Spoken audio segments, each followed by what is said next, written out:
1차 추비 시점을 정확히 잡는 것과 그리고 1차 추비를 할 때 어떠한 비료를 넣느냐에 따라서 초기에 생육은 20~30%가 좋아질 수도 있습니다. 제가 설명을 하고 싶은 것은 1차 추비 때는 질소질이 풍부한 걸 주는 게 월등히 유리합니다. 그 이유가 보면은 대비도 많이 넣고 또 비료도 많이 쳤기 때문에 1차 추비는 뛰어넘는다고 하시는 분도 계십니다. 저는 그와는 좀 생각이 다른데요. 안녕하세요, 이현농부입니다. 제가 고추밭에 고추를 정식을 한 지가 20일 정도 되었습니다. 이제 1차 추비할 시점이 다가왔는데요.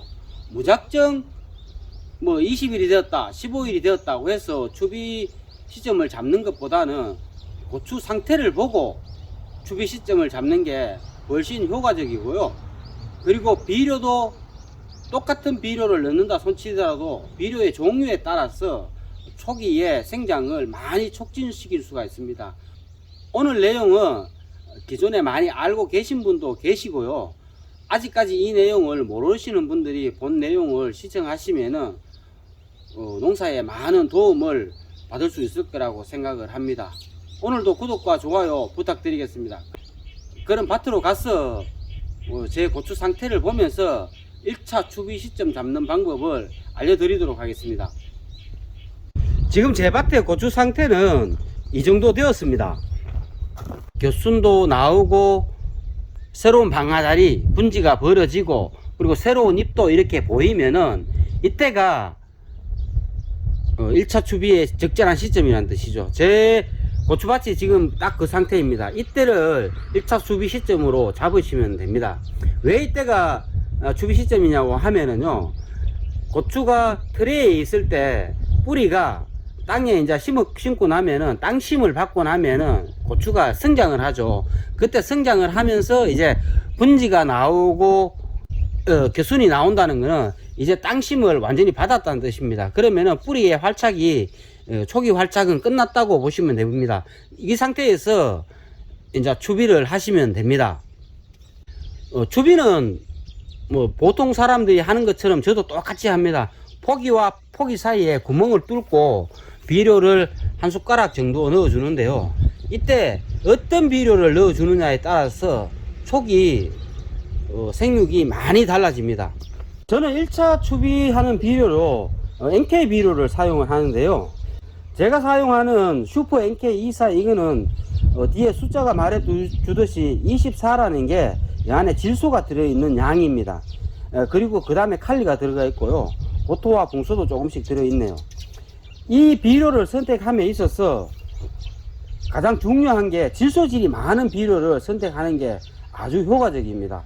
슈퍼 NK보다 더 질소질이 많이 들어있는 NK 비료도 있습니다. 제가 농협 경제사업장에 가니까 질소가 24보다 더 많은 30으로 들어가 있는 NK 비료도 있던데 재고가 없어서 제가 그냥 슈퍼 NK, 그 중에서 제일 질소질이 많은 슈퍼 NK를 구매해서 왔습니다.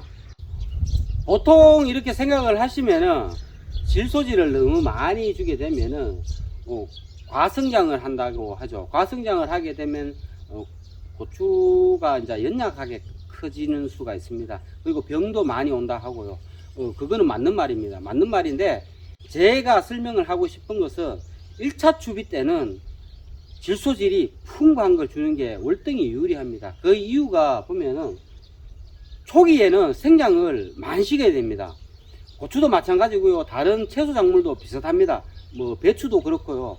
초기에 얼마나 빨리 많이 키우느냐에 따라서 생산량이 결정될 정도로 질소질이 좌우를 합니다.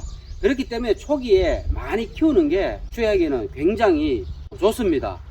기왕 줄 비료 같으면은 질소질이 풍부한 비료를 주라는 이유가 됩니다. 물론 1차 추비 때도 뭐 질소질이 많은 것, 2차 추비 때도 질소질이 많은 것 그렇게 하라는 건 아니고요. 1차 추비 때만이라도 질소질이 풍부한 비료를 주는 게 좋습니다.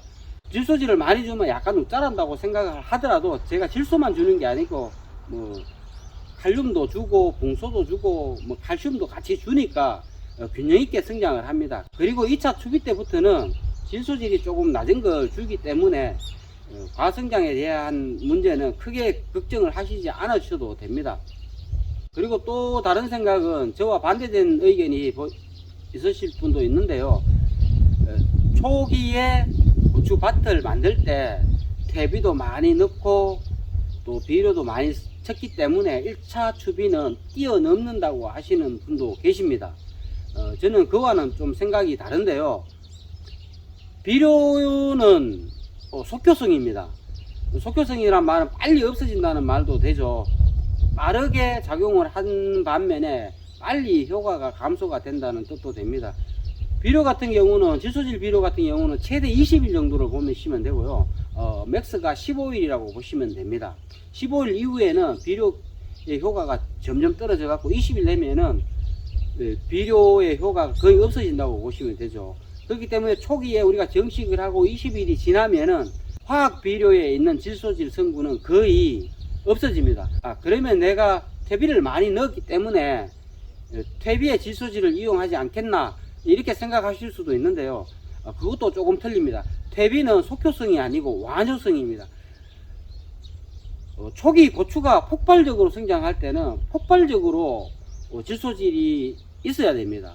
그때 퇴비는 완효성 비료이기 때문에 폭발적으로 질소질을 식물에게 줄 수가 없습니다.